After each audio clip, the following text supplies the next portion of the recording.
Effectuez le passage d'angle. Prendre la mesure en haut du papier peint, au milieu et ensuite en bas. Retenir la plus grande distance. À cette distance, vous rajoutez 5 mm.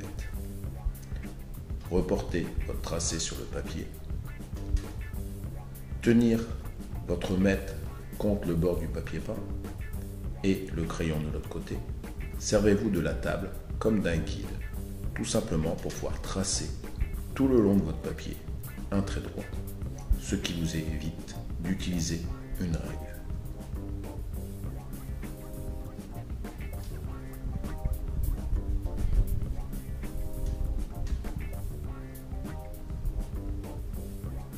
Une fois ce tracé fini, il suffit maintenant, tout simplement, avec un ciseau, de découper tout le long du trait, proprement et droit, pour séparer les deux parties de papier peint.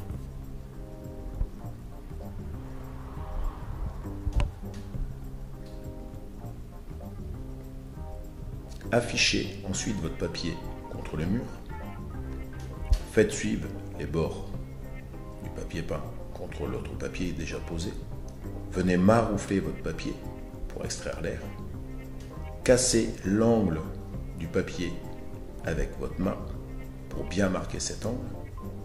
Ensuite, avec un cutter, tout simplement, coupez le bord pour laisser un petit retour de 5 mm.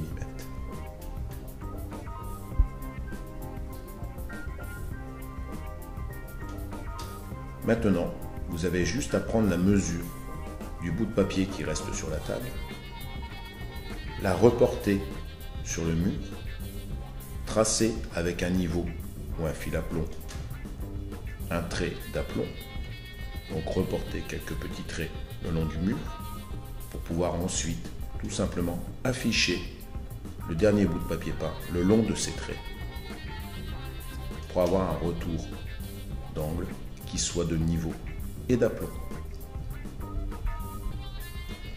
Pour avoir un retour d'angle qui soit d'aplomb.